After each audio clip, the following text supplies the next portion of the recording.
ना दिल होता ना दिल रोता, ना दिल होता ना दिल रोता, ना दिल से जुदा होता।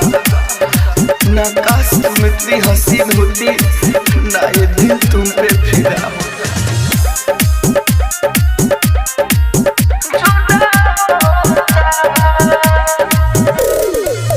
ना दिल होता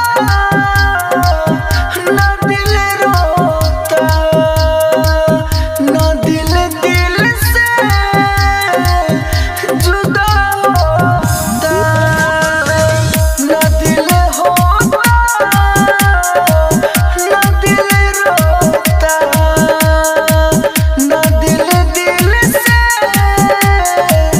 जुदा होता।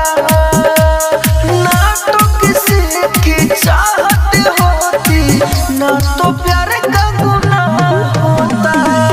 ना दिल होता ना दिल रोता, ना दिल से जुदा होता। ओ बेवफा ना दिल रोता, ना दिल होता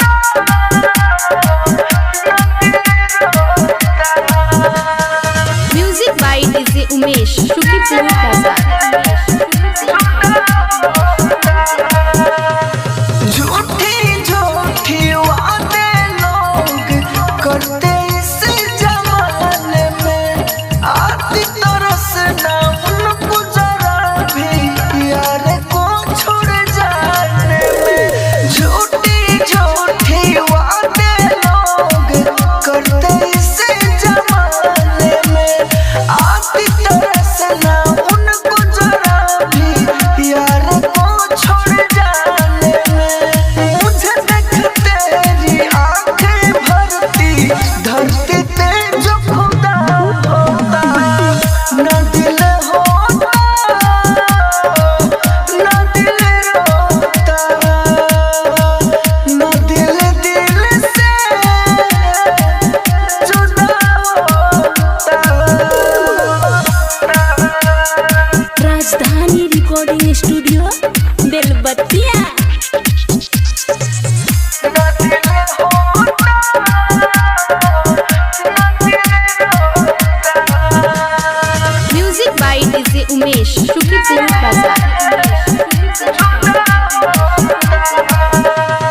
खुशी वही है जो हजारों से दिल लगाता है।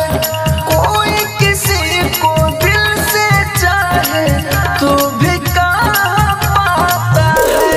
खुशी वही है जो हजारों से दिल लगाता है। कोई किसी को दिल से चाहे तो भी कहाँ पाता है। राइटर मनोज राहुल राजधानी काशी